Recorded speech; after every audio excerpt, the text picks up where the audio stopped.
Good afternoon, everyone, and thank you for joining us today to mark the release of our report, The Best Complete Streets Initiatives of 2017. My name is Emiko Atherton, and I serve as the Director of the National Complete Streets Coalition, which is a program of Smart Growth America. Today we have a full hour ahead of us, and we have speakers from all over the country representing their community and their amazing Complete Streets initiatives on this report. As many of you know and who have followed the Complete Streets movement, for the past several years we've released the Best Complete Streets Policies report. As this year marks the transition between using our original grading rubrics and our new framework, which emphasizes implementation and equity, we made a strategic decision at the steering committee level to release really the best complete streets initiatives, which are the best people, places, and projects across the country advancing complete streets. And even though we are not ranking policies this year because we're transitioning from our old ideal elements to our new ideal elements, we wanted to give time for communities to adjust. But before this, I really want to speak to the Complete Streets movement and how we got there. Back in 2004, the idea of Complete Streets and the Complete Streets Coalition was just an idea. And this idea was, how can we really not just transform one or two streets, but transform the thinking within departments of transportation, the thinking beyond transportation professionals, elected officials, people who touch the roadway system, from thinking about designing roads for cars to designing roads for people. And this really meant that regardless of who you are or how you needed or chose to travel, you could get from your origin to destination, which might be your place of work, your place of worship, healthy food access, healthcare, social engagements. You could access those places in safe, reliable, convenient, affordable ways in a reasonable amount of travel time. You can see at the beginning of the coalition, which actually formed in 2005, we had about 35 Complete Streets policies at that time. At the end of 2017, 1,348 communities had adopted Complete Street policies in just the United States. And I specified just the United States because we've heard through our other webinars that there are now Complete Streets policies across Canada. I also had the chance to visit Brazil earlier this year, where they are looking at adopting Complete Streets policies. And so which once was an idea, then became a national movement, and we're seeing international traction throughout the country, and we can really see how the movement has evolved. We can also see how complete streets really are something that makes sense in all sorts of communities, rural areas, small towns, mid-sized suburbs, and big cities that all have adopted Complete Streets policy. And really by doing that, they're adopting the potential for bringing more transportation choices to vulnerable users, spurring economic development, reducing traffic fatalities and injuries, and providing more recreation options for people and improving health outcomes. I really call this as Complete Streets is not just making streets bike or pedestrian friendly, but really we are creating transportation networks of opportunity for people. We know that transportation is one of the major barriers to accessing health and accessing employment. We know that because of the history of discriminatory practices such as redlining, we have systematically cut off communities, people of color, low-income individuals from opportunity, and that really by doing this, we aren't just touching the right-of-way, but we're touching access to opportunity overall. That really brings me to the point where 2 years ago we started to look at Complete Streets policies across the country, and this was back in 2016 when we had adopted around 1,200 Complete Streets policies. It was at this time that we started to think, well, how many of these policies are really translating to practice and creating these transportation networks of opportunity? It was at this time that the steering committee of the Complete Streets Coalition, which is led by organizations such as AARP, the National Association of Realtors, the American Public Health Association, the American Heart Association, Voices for Healthy Kids, the American Public Transit Association, the American Society for Landscape Architects, among so many more, decided that we needed to really look at how we turn those 1,200 at the time policies into practice.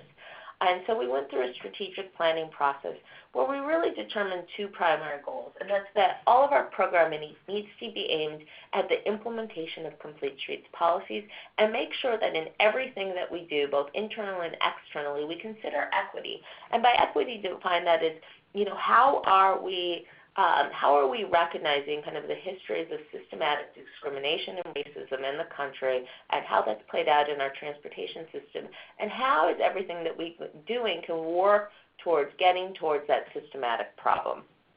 The strategic plan turned into what then became the policy framework update.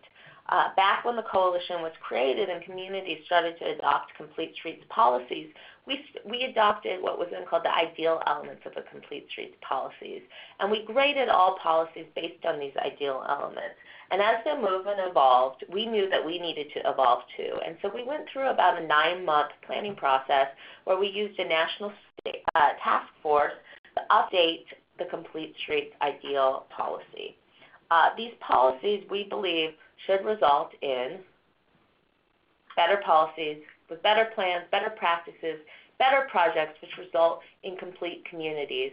And so policies that were adopted January 1st, 2018 and forward will be analyzed and ranked using this new framework. And those of you who are not familiar with the framework, we did release that last fall along with a webinar, and that will be included in the recap email that we will send out after the webinar.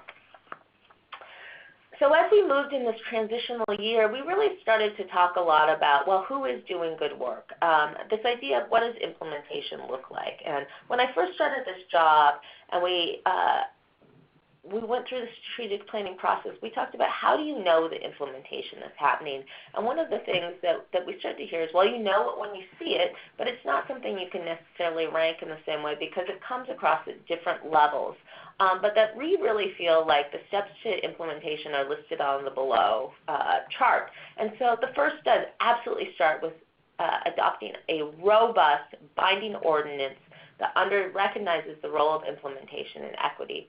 From that, communities and departments of transportation need to revise their existing plans and processes to support Complete Streets, and that might be their project development process or the way a transportation project is brought from idea to fruition.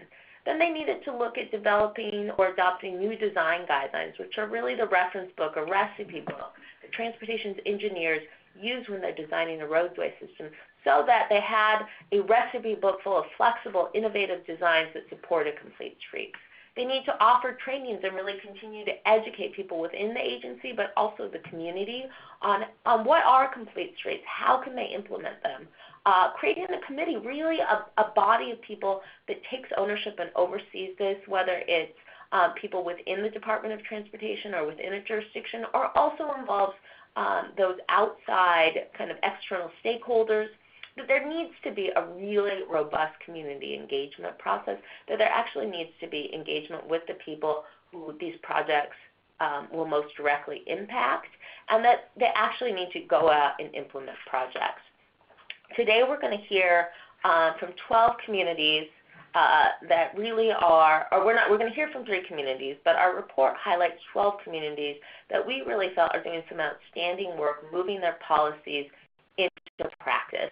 We actually held a call for nominations throughout last fall, and we went through both internally and got feedback from external stakeholders on what really out of the nominations we got, which projects are really lifting up the movement and doing the most on the ground in their communities. And from there, you can see on the screen the 12 communities that we selected. Within the report, you will see case studies and lessons learned from each of these communities.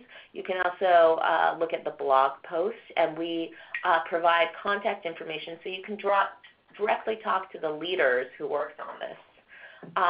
Today on the webinar, we're going to hear from 3 communities that are really doing outstanding work and were highlighted in the report. We're going to hear from Baltimore, Maryland, where Baltimore City Council member and Complete Streets champion Ryan Dorsey has drafted and introduced some of the most powerful complete streets legislation in the country. We're going to hear from Las Cruces, New Mexico, and Andrew Hume, where they've really used their downtown master plan and form-based code to transform Las Cruces, New Mexico. And Michael DeVita in South Bend, Indiana, they use their Smart Streets program to completely transform downtown South Bend for both better safety outcomes, but really spurred economic development for this city. I am so excited. I have, worked with all three of these communities and seen on the ground how these are changing. And today you are going to hear really from all of them. We're going to start off with Councilmember Ryan Dorsey. Councilmember Ryan Dorsey is a progressive Democrat and the Baltimore City Councilman for Council District 3. As City Councilman, Ryan focuses on policies that address the root causes of inequity in Baltimore City, including transportation, housing, and education.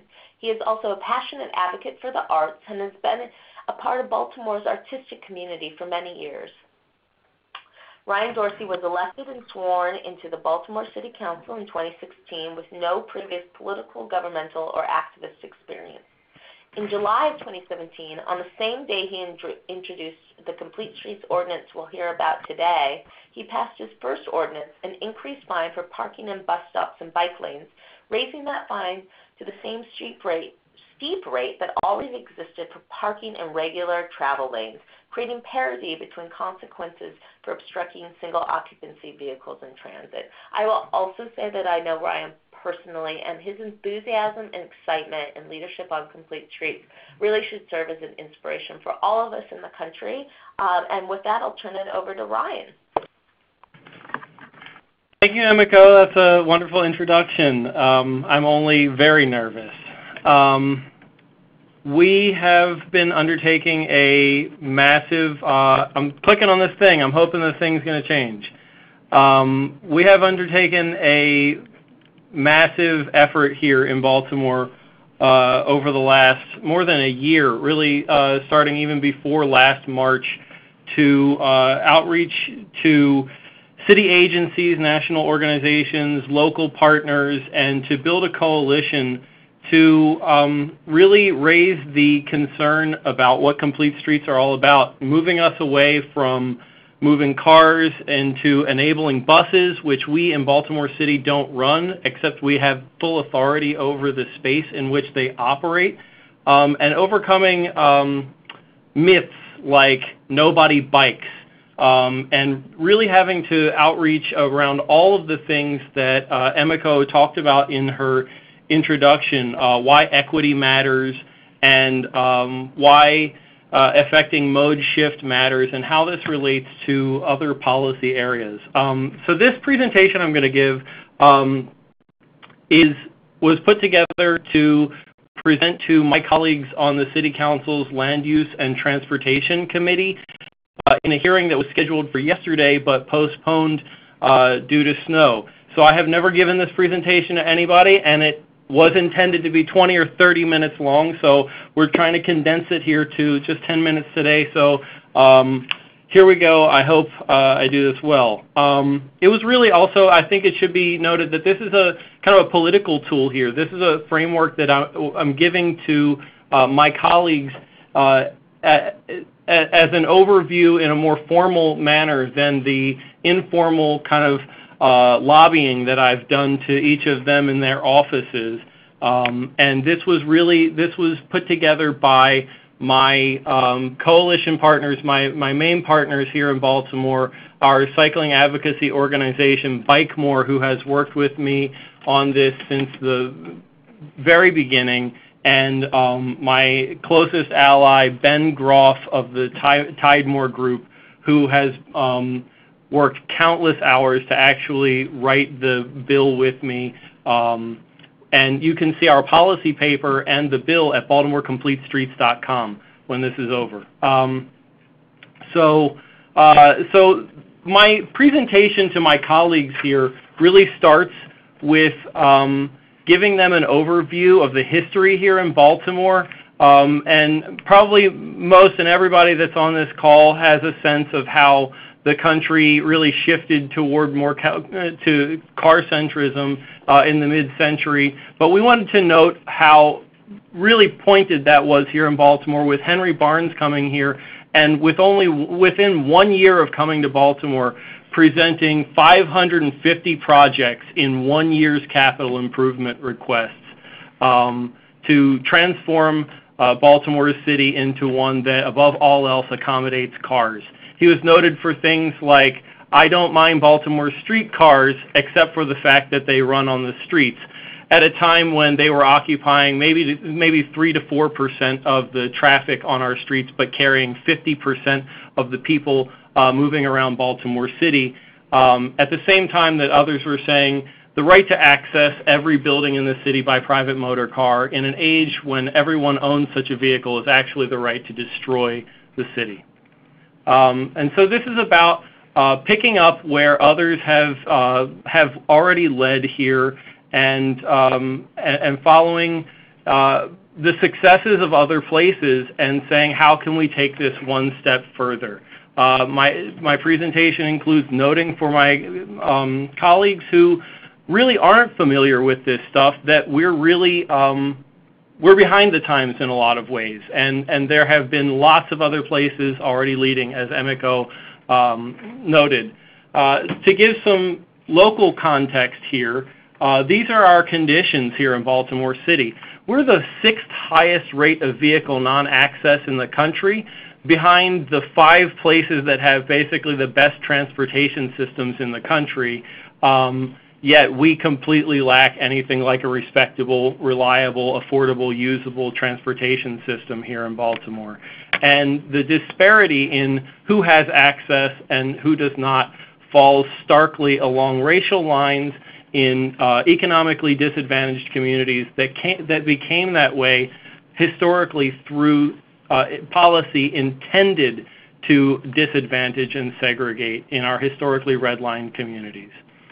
We have had much reporting here in Baltimore over the last several years in particular that talk about Baltimore's conditions and within the region, touching on the length of time to get to jobs, the availability of jobs for people who have and face long commute times. And our most recent Complete Streets report here in Baltimore showed that while the nation was increasing in things like pedestrian fatalities at a rate of about 25% over the last 5 years, we're exceeding that by almost 200% with about a 46% rate of increase over the last 5 years. You can see that we stack up pretty seriously compared to other places like New York and Los Angeles. We have about twice the rate as Maryland. Here's a map of pedestrian crashes here in Baltimore. And so, I'm giving you a bunch of information that I think is probably not different from a lot of other places. We have high crashes along busy car-oriented corridors, and I'm presenting to my colleagues on the council just what equity and inequity and disparity look like nationally, and what we believe is reflected here locally in Baltimore City, so that they get a sense of the urgency and the need to make change here in Baltimore City. Just last week, in 2 days, we had a car drive into the side of a school and injure 6 children, and the next day, a car smash into a part of a structure at our Symphony Hall. In December, we had, I believe, 3 pedestrian deaths in about 2 weeks, one of which was a 3-year-old, and the headline read something along the lines of victim blaming, as if the driver hadn't done something wrong, but the 3-year-old who wandered out into the street. And, it raises questions about, again, Emiko mentioned how I raised the fine here for parking in bus stops. It really does raise a question of parity in how we regard things through different lenses. Somebody asked the question, because Baltimore has this recurring issue of dirt bikes roving the streets all summer long, and people really kind of going out of their minds over it. And it raised the question, if 3 people had died in 2 weeks, or even 1 because a dirt bike had crashed into them, what would be the response here in the city? But because it happened with cars, it doesn't even make it into the next day of the news cycle.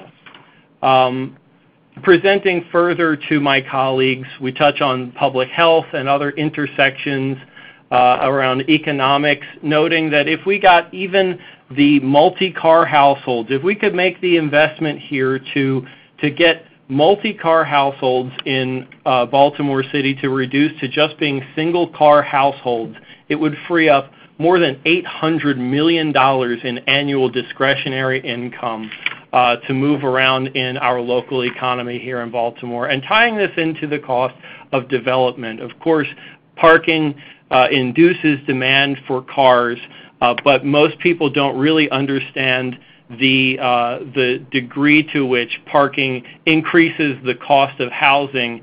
And in Baltimore City, where we are the 3rd most expensive or least affordable rental market in the country, this is of the utmost importance. This links, of course, to job creation, and we can tie this just to the way we spend money.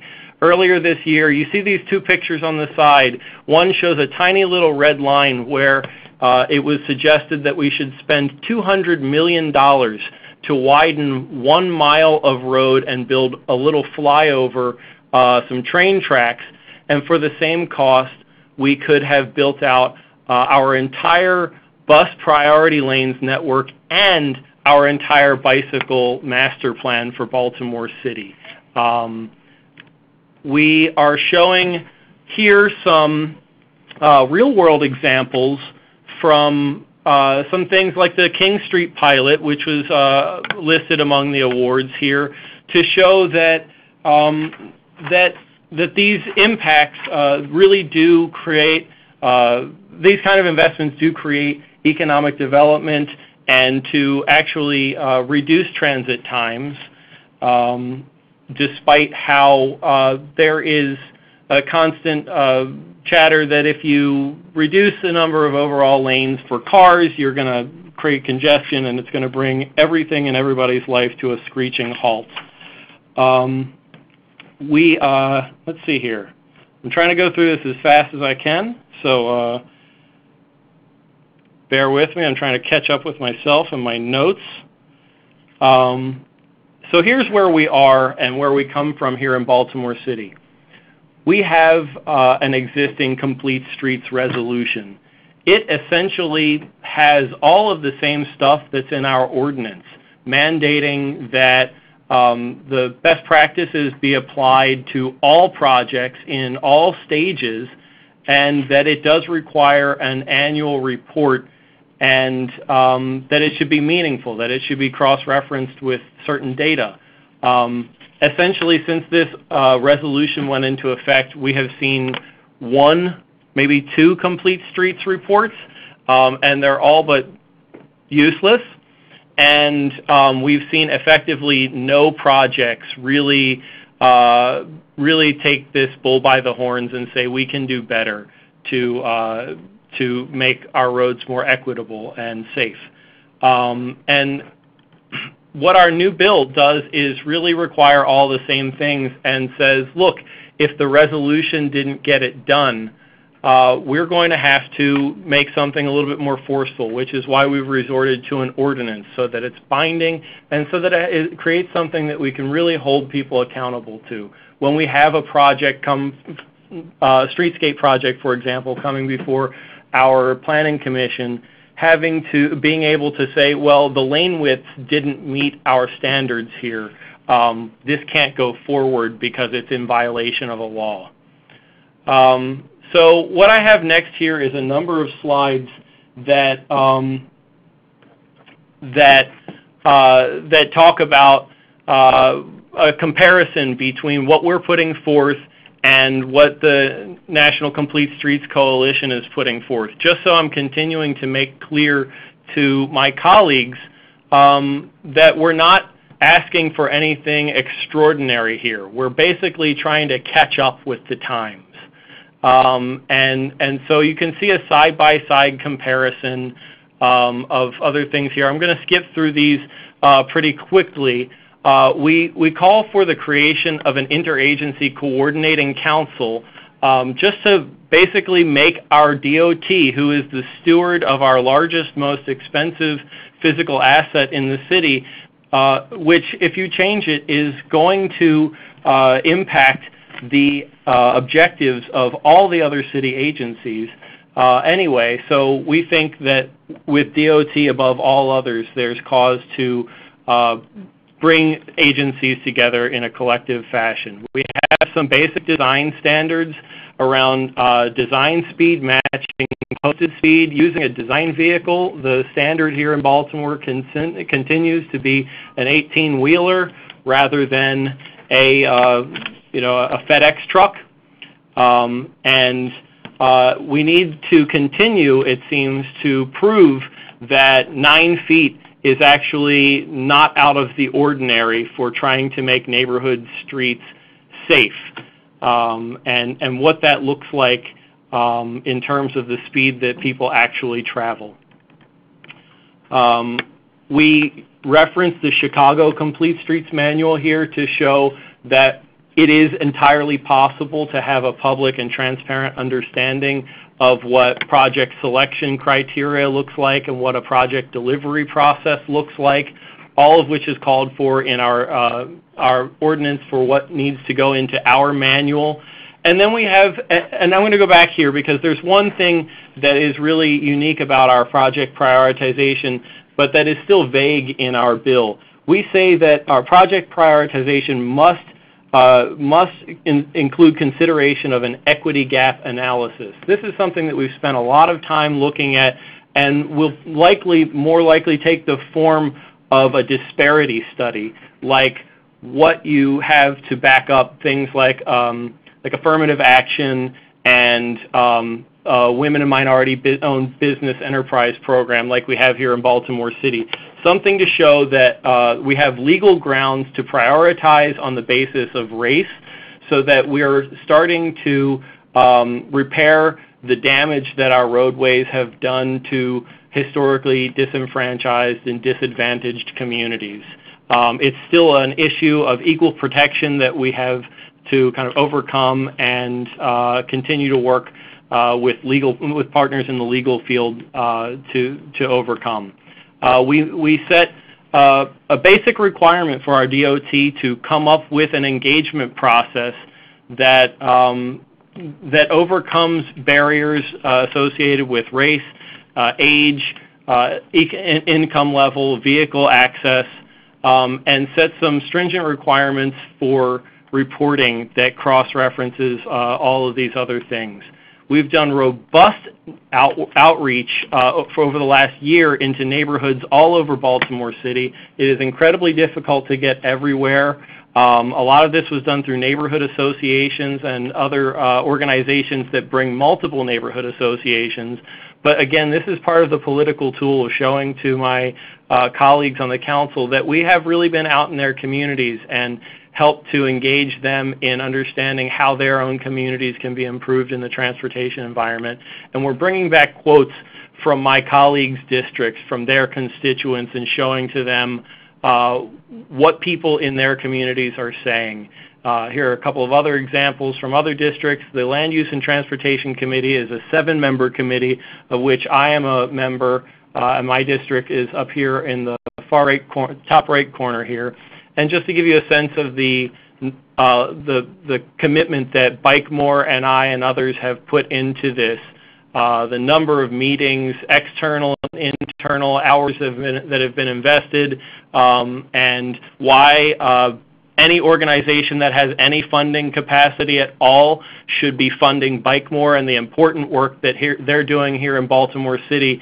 And to bring together a coalition of partners like this that goes from everything like neighborhood associations to regional organizations within Baltimore City and across Maryland and across the nation. And that's my presentation. Thank you. Emiko?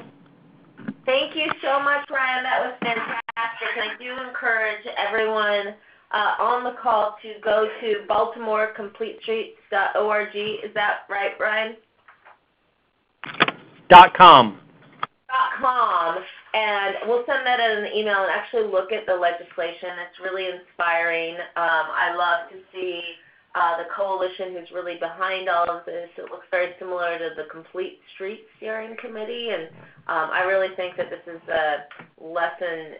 Really what Councilmember Dorsey is doing should be inspiration for all of us.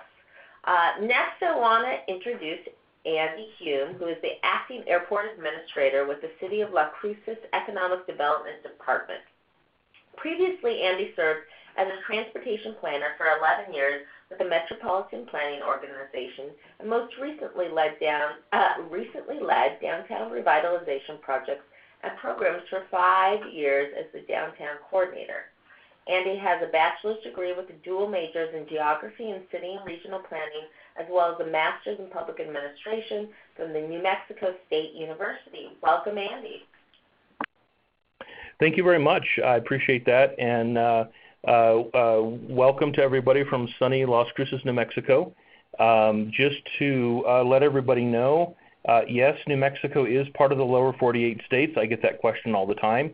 And no, you do not need a passport to come here. I also get that question more times than I care to count.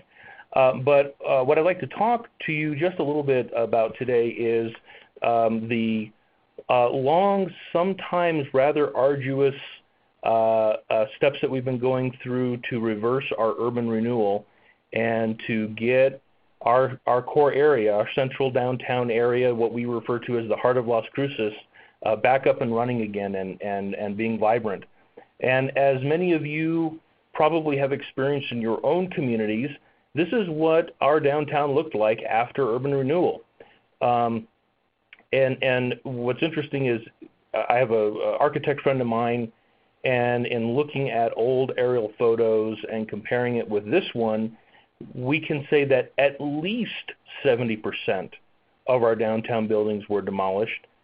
Could have been more, and it's really a sad legacy in a lot of cases. Fortunately, we did end up saving some historic buildings, and they're providing a good backbone for our moving forward in revitalization. What you see over on the right-hand side is what was our main street, and I'll show you some pictures of that now. In the Southwest, if any of you are familiar with the Southwest, it gets pretty hot down here. And so putting up metal shades, yes, protects you from the sun, but pretty much act as a convection oven. So the mixture of a car-oriented downtown with closing off Main Street and a lot of other things really led to bad situations going on downtown. And as you can see in the lower portion of this photo, a lot of the connecting streets, this was a really nice 300-foot block grid network, a lot of those connections were cut off. And, you know, in talking about equity issues, as Mr. Dorsey did previously, the neighborhood immediately to the east is our historic Mesquite neighborhood, our first neighborhood in the city, and it's a low-mod income area. And so already we're creating access barriers to our downtown area. If we look ahead to a more recent aerial photo, this was taken not too long ago, actually, probably within the last 3 years, you'll see we've gone from dirt lots to paved lots. Aside from our windy season, when the dirt gets kicked up, at least the paved lots, or the dirt lots, allowed for water infiltration. We definitely deal with a lot of runoff in our areas and sometimes flooding in our downtown. But then you'll see over on the right-hand side of the color photo the way that sort of that super block has been developed. Again, cutting off the access from the neighborhood to the east and providing some difficulties in accessing our downtown. As you can see here, though, one thing that has been done is that Main Street has been reopened, and we're very, very excited about that. The final section was opened in 2012. So we recognized, you know what, we kind of blew it. We kind of made a mistake with our urban renewal, and kinda is being very generous. And so a group of citizens as far back as 1994, the early 90s, said, you know what, we got to do something to reverse this. Our downtown was, let's just say it was in a coma, and again, that's being generous. And so what came out of those discussions was this study that we call RUDAT. And it really set the stage for nearly 30 years of citizen engagement, good, solid planning and discussions about downtown revitalization.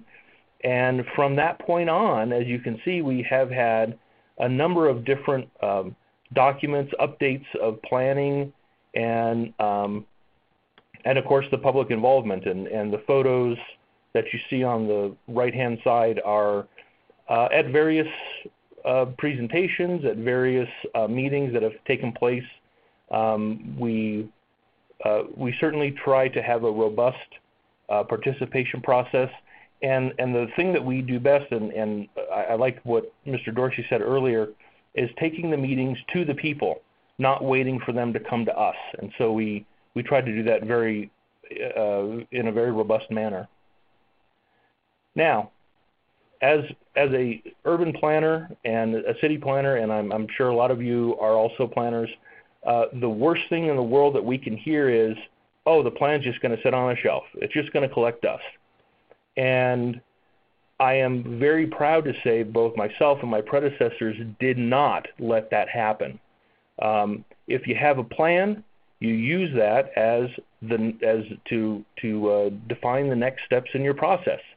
And so when we're looking at the 2004 plan, and I could go to my city council and say, City Council, we need to update this. This is getting old. And oh, by the way, we finished 70% of this plan. It makes it much, much easier for us to get the funding that we need to do the updates, to keep the plan current. Of course, from 2004 till now, we've had a recession and other economic issues affect us. And so it's always important to keep your plans up to date and never let them sit on a shelf. I'm going to talk about a couple of these items here on the right-hand side, particularly going to talk about the two-way conversion of Church and Water Street, as well as some form-based code items that we've adopted. So let me just go here. This is a snapshot of our 2016 master plan update that was adopted in December of 2016.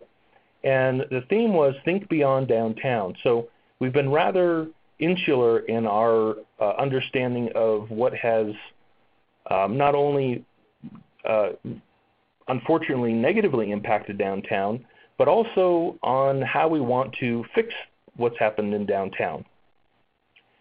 With this 2016 plan, it was very important for us to make very sure that both the Mesquite neighborhood, which I talked about a little bit ago, as well as the Alameda Depot neighborhood, which is to the west, and also a National Historic neighborhood, that we be connected to and through our downtown area so that we can really have a focus on bringing the neighborhoods back together and knitting this whole thing. As an illustration, what I like to tell people is, for us, urban renewal was like doing heart surgery with a rusty spoon.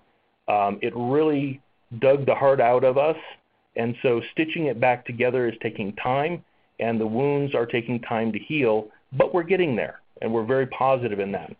So connecting these pedestrian connections, or making these pedestrian connections, is really in a lot of ways an equity issue, especially in the Mesquite district, but also a way to bring people back to our area. And this is actually a project, this project is part of our Church and Water Street project.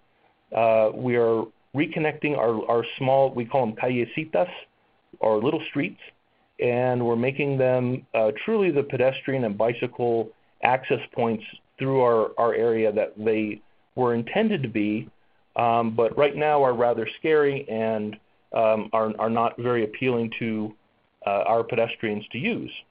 So we're looking forward to establishing these new connections. Also, we talked about continuing to use this as a catalyst for economic redevelopment. And so we were focusing on two key intersections.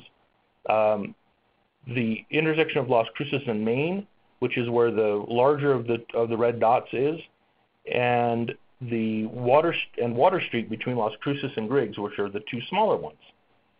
So this is an example of what we're proposing in the plan for urban redevelopment. Immediately to the right of this rendering is our Plaza de las Cruces, which we were very happy to inaugurate in September of 2016. And immediately to the left is, right behind the tree there, is Bank of the West building, which is an existing building.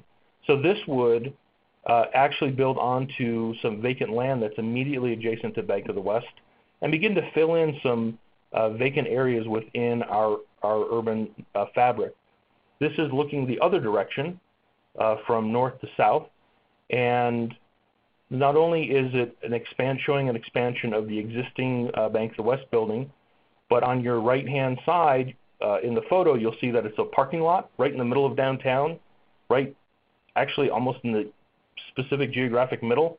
And we're saying, nope, that's not going to work in our downtown.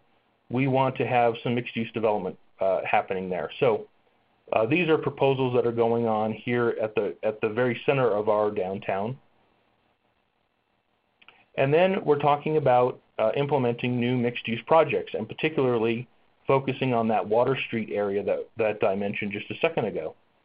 So when we're talking about mixed-use development, we're talking about true modern urban development. Actually, modern is kind of in the eye of the beholder. This is the way we built cities for centuries before the automobile came around.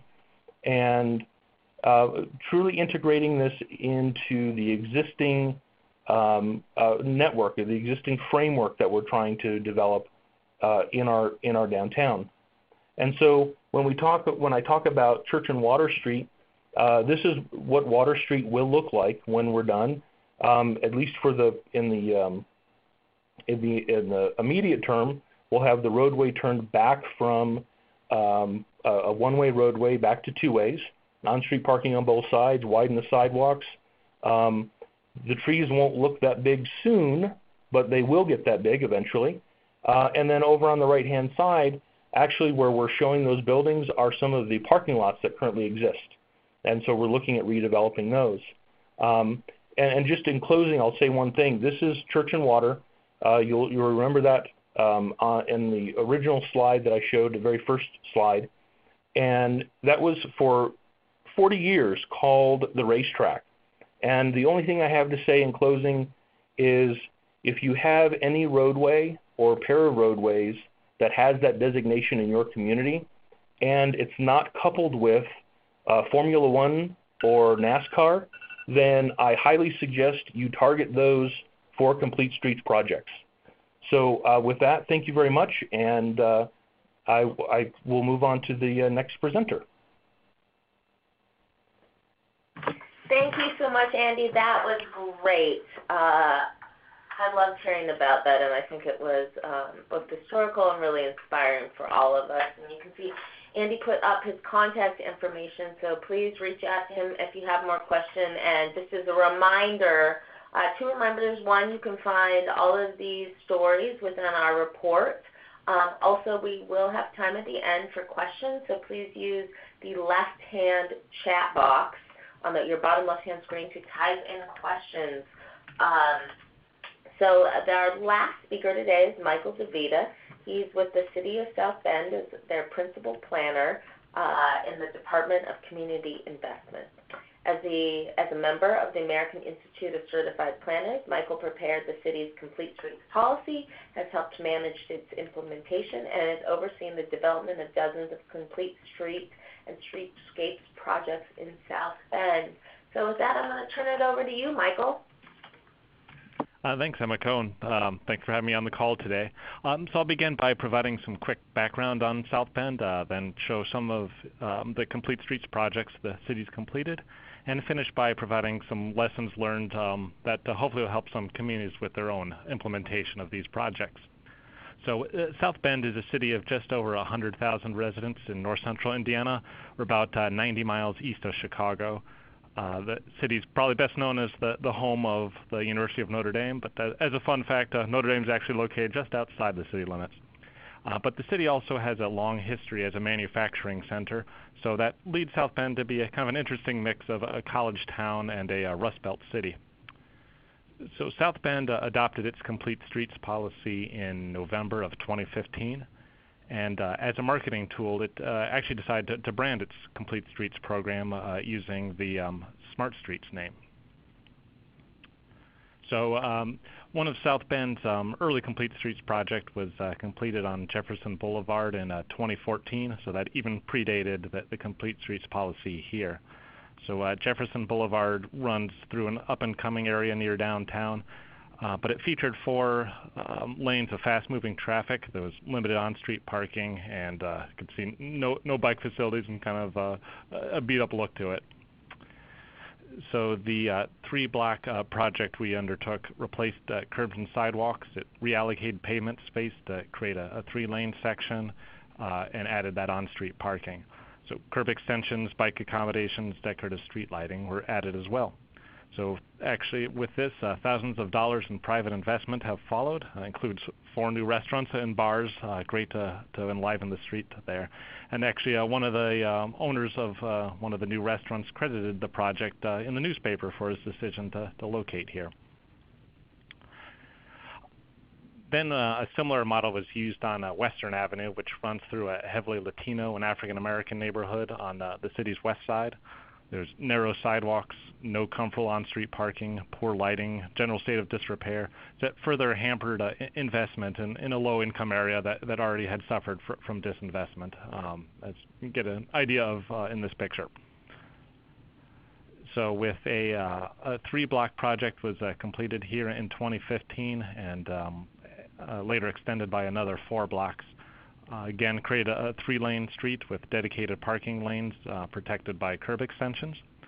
They had widened sidewalks and vastly improved lighting paired with other business development programs have led to a lot of new businesses here, to building rehabilitations. And maybe the most key, kind of a striking reversal of what was quite a negative perception for this area.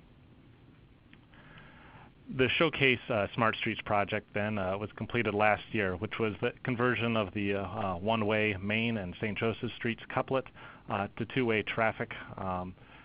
Actually, the configuration here was somewhat similar to that Las Cruces model with a couplet of streets running around a center street that had a pedestrian mall on it. I guess we gave up on ours a little earlier in the mid-1980s.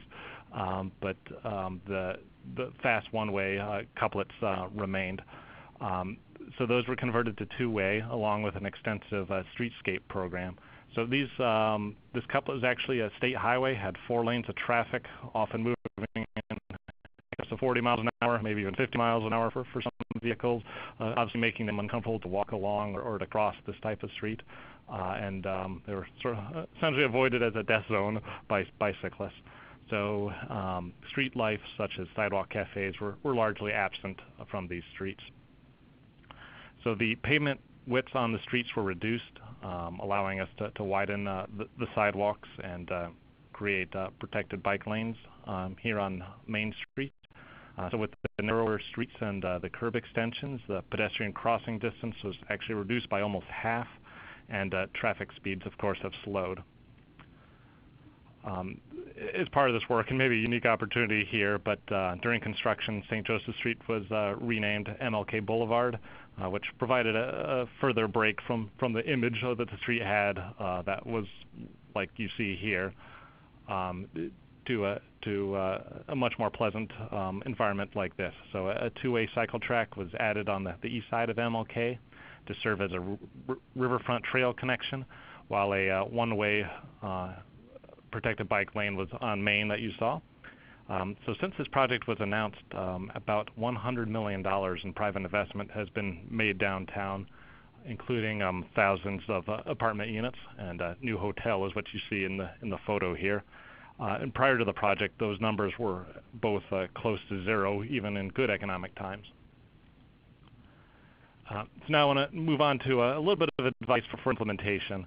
So first, engage experts, especially consultants who have done significant complete streets work to assist you in your project development. If you don't have a large budget for consultants, you might also talk with peers from other cities who have done this work. In South Bend, working with consultants, they provided conceptual plans and reviewed construction plans, especially for those earlier projects as we're getting into this.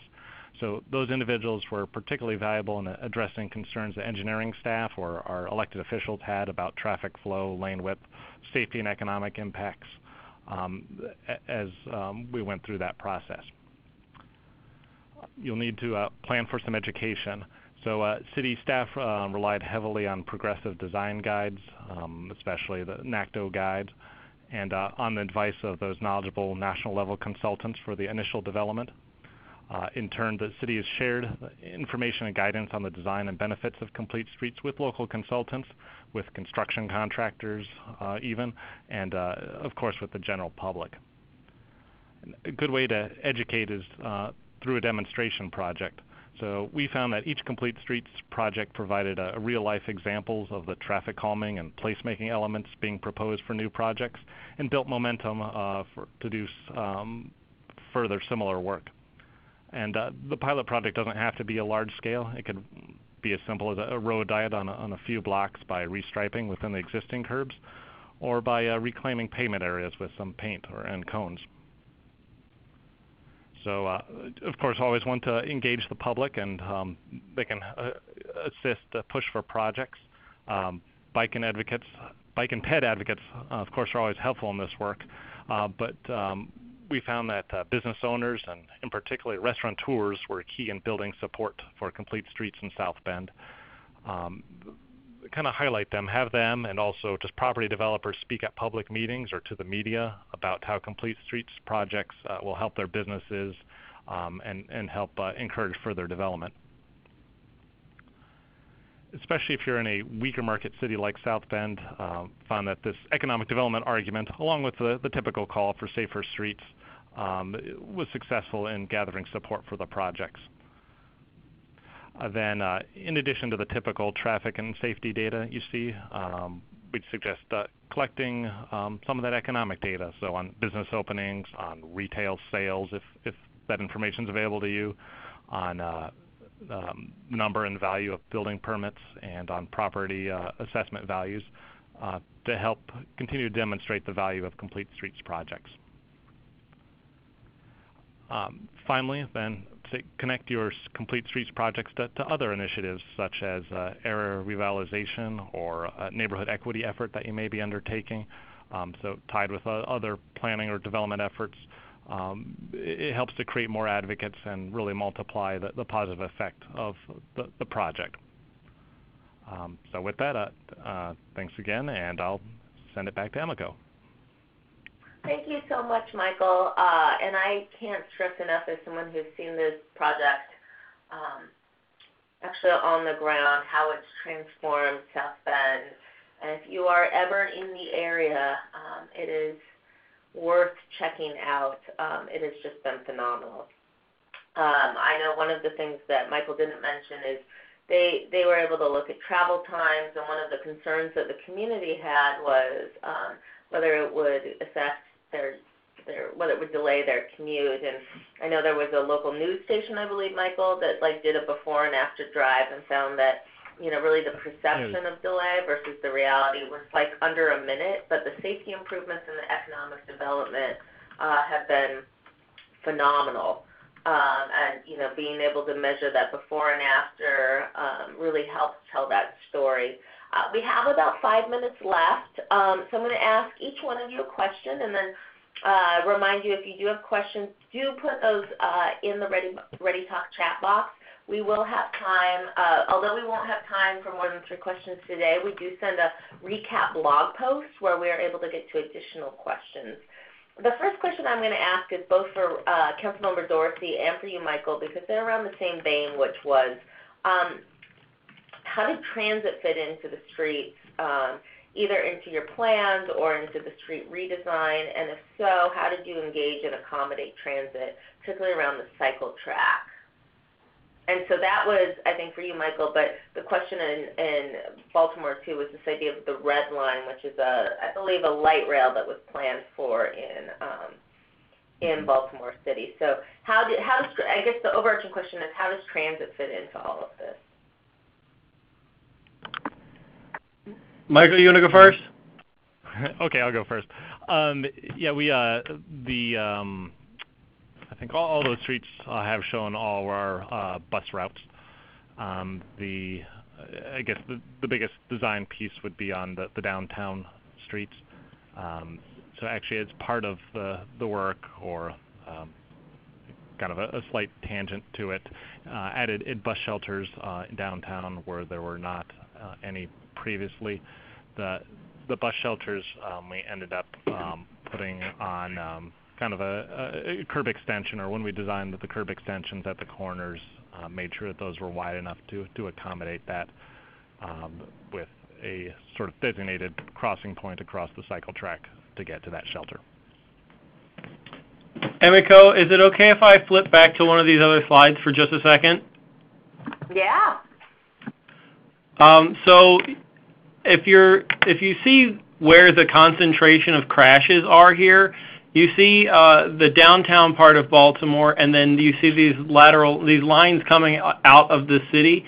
This is a bunch of refer to them as spoke corridors, and every one of these is traditionally home to a streetcar line that was ripped out. The last streetcar ran in Baltimore in 1963 after the decision was made intentionally not to preserve the space of the streetcars so that cars couldn't stop in front of them. The demise of the system was really because cars were obstructing their ability to freely flow. And so what I envision here, and what I hope would come to fruition, but again, we're leaving all this in the hands of DOT and putting a lot of control into the hands of communities by saying DOT has to create a system for engagement and how to plan projects. But, you know, we're just looking to take up space that was already once taken by transit and reclaim it from it being taken over by cars. And so that's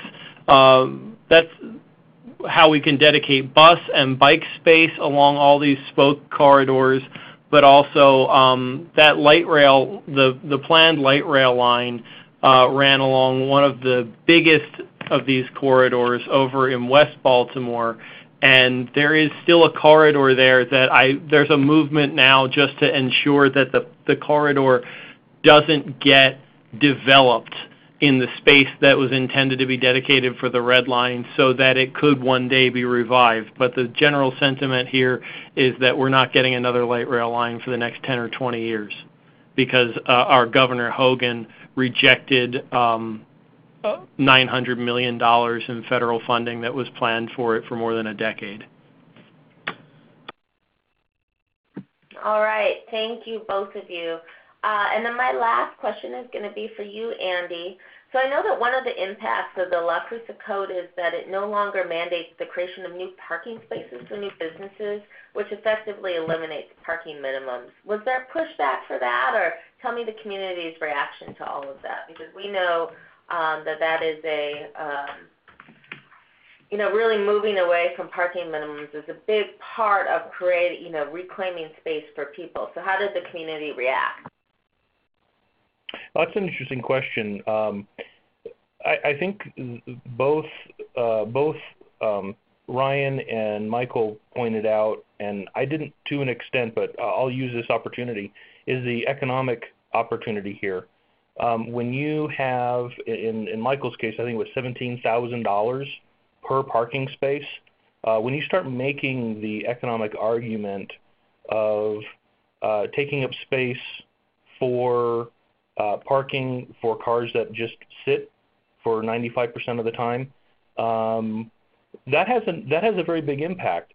The other part of the argument that we make is any developer who is worth anything will automatically figure in parking for their project. And in our case, the argument here was also that the government really should not play a role in dictating something that is not a health, safety, and welfare issue. And in this particular case, the market should be allowed to dictate how much parking is or is not needed. Now, that having been said, we are planning on a couple of parking garages to help supplement, particularly when there's events downtown and things. But this is a part of a broader discussion we're having across the community that maybe too much property is being set aside for something that, frankly, has very low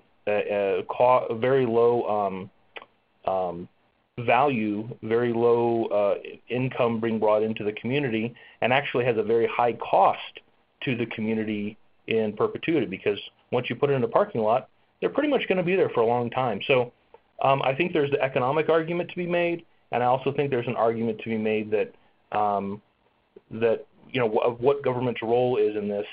To be honest, the only argument that we've received at this point in time is,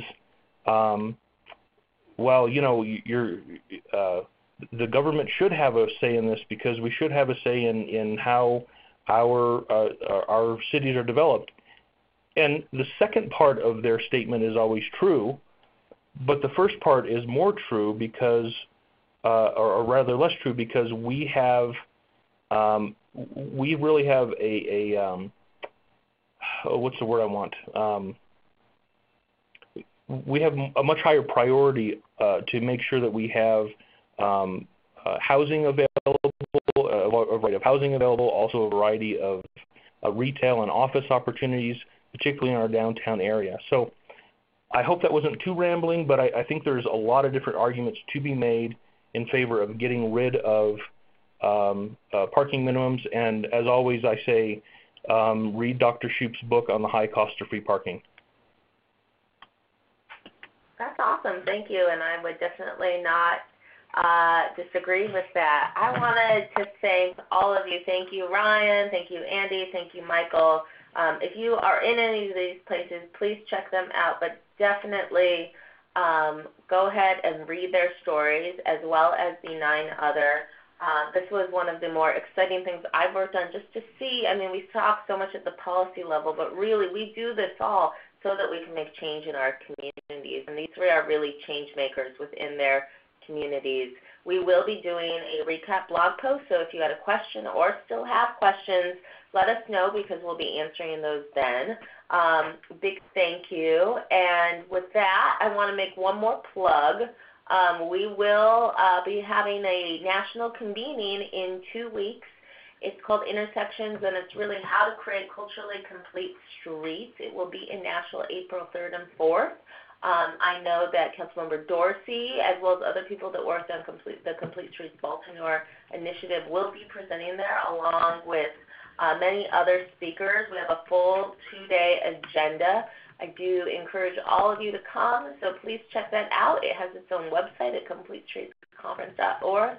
I thank you again for joining us today. It is always a pleasure. And as a reminder, we always have all of our resources for free available at www.completestreets.org. I also want to give a big thank you. I think we talk a lot about the communities that do all this work, but for those of you who don't know, we have an incredible team here at Smart North America and the Complete Streets Coalition, and this report would not have been possible without Namotulai Aziz, May Hanslick, and Heather Zuccaro. So big thank you to them. They are really the people pushing all of this, and I'm sure many of you have talked or emailed or interacted with them, so I wanted to make sure to thank them. And with that, I look forward to hearing from all of you soon, and have a good day.